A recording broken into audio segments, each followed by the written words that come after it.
আওয়ামী লীগের আমলে আওয়ামী লীগ বিএনপির নেতাকর্মীদেরকে সাহায্য করেছিল। দেখেন শামীম ওসমান কি বলছে। 16 বছরে আমি চ্যালেঞ্জ করে বলতে হচ্ছে বাড়ি ভাই, যারা আজকে এমপি হয়েছে তাদের জিজ্ঞেস করে দেখতে পারেন, 16 বছরে বিএনপির কোন নেতা কর্মীকে আমরা বিন্দুপাত মাত্র হার্ম করিনি। বরঞ্চ এখন একজন এমপি হয়েছেন 3 থেকে, তাকে গ্রেফতার করা হয়েছিল, একদিনের মধ্যে আমি তাকে মুক্ত করে নিয়েছিলাম। আমার বাড়িঘর জ্বালিয়ে দেওয়া হলো, আমার কোনো আফসোস নেই। সাদগায় জরিয়া আমাদের বাড়িঘর জ্বালিয়ে দেওয়া হয়েছে, আমার মেজো ভাইয়ের বাড়িঘর, আমার বড় ভাইয়ের বাড়িঘর, আমার ভাতিজার বাড়িঘর, গাড়ি বাড়ি সবকিছু পুড়িয়ে দেওয়া হয়েছে, কোনো আফসোস নেই।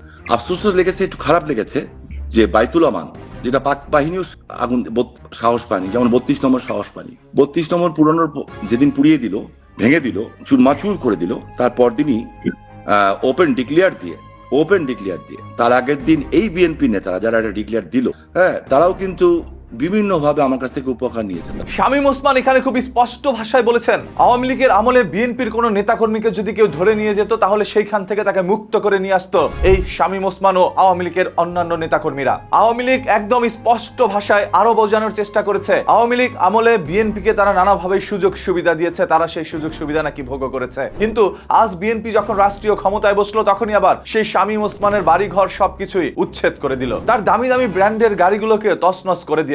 পাক হানাদার বাহিনীও ধানমন্ডি 32 নম্বর ভাঙার সাহস কোনোদিন করেনি, সেটাও তারা ভেঙেছে। আওয়ামী লীগের ইতিহাস মুছে দেওয়ার নানাভাবে চেষ্টা করেছে বিএনপি সরকার। এভাবেই কথাগুলো বলছিলেন শামীম ওসমান। তবে অতীতে আমরা যা দেখেছি, বিএনপির বড় বড় নেতাকর্মীদেরকে জেলে থাকতে, আর সবার কথা বাদ দিলাম, বিএনপির নেত্রী মরহুম বেগম খালেদা জিয়াকেও তো আমরা দেখেছি জেলের মধ্যে জীবনটা কাটায় দিতে। তার বাড়ির সামনে বালু ট্রাক দিয়ে যাতায়াতের মাধ্যমও বন্ধ করে দিয়েছিল। সেই ইতিহাস হয়তোবা আজ তারা ভুলে গিয়েছে।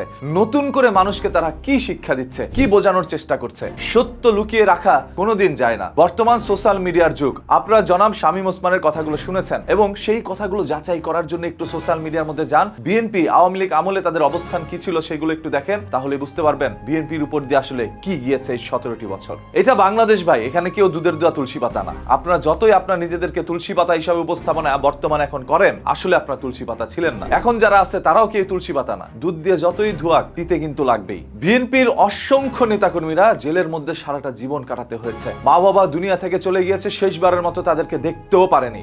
আর আওয়ামী লীগের অসংখ্য নেতাকর্মীরা বিএনপির নেতাকর্মীদেরকে জেলে ঢুকিয়েছিল। সেখানে আজ পুরো ঘটনাই উল্টে যাচ্ছে। কি বোঝানোর চেষ্টা করছে তারা? এই যে ডিসেম্বর মাসেই আওয়ামী লীগ নাকি পুনরায় দেশের মধ্যে ফিরে আসবে। আওয়ামী লীগ আসলো আর রাষ্ট্রীয় ক্ষমতায় বসে পড়লো, সবকিছু এতই সোজা। আপনারা শুধু এইটা ভাবেন যে এই জুলাই আন্দোলন কারা করেছে? ছোট ছোট বাচ্চাগুলো করেছে। এদের কারণেই এই দেশ নতুন করে স্বাধীন হয়েছে। রাজনৈতিক দলগুলো যদিও তাদের সাথে পোল্টি নিয়ে নিয়েছে, কিন্তু যতদিন এই ছোট বাচ্চাগুলো বড় না হচ্ছে এবং তাদের জেনারেশনটা শেষ না হচ্ছে, ততদিন শেখ হাসিনা রাষ্ট্রীয় ক্ষমতায় বসতে পারবে না। কারণ তারা জানে শেখ হাসিনা যদি একবার রাষ্ট্রীয় ক্ষমতায় বসতে পারে তাহলে কি হবে তাদের। আমার মতো একজন ছোটখাটো মানুষকে দিনে 10-20টা মেল পাঠিয়ে বলে আওয়ামী লীগ আসলে দেখে নিবে, শেষ করে দিবে, সেখানে বড় বড় নেতাকর্মীদের কি অবস্থা সেটা একবার চিন্তা করেন। যাই হোক, সর্বশেষ এই যে জনাব শামীম ওসমানের কথাগুলো আপনাদের কাছে কি মনে হচ্ছে আপনি একটু কমেন্ট করে জানান। সবার মূল্যবান মতামত দেখার অপেক্ষা। আর প্রতিদিনের ঘটে যাওয়া সকল ঘটনা, দুর্ঘটনা, লুকোনো সত্য জানতে পেজটাকে ফলো করে রাখেন।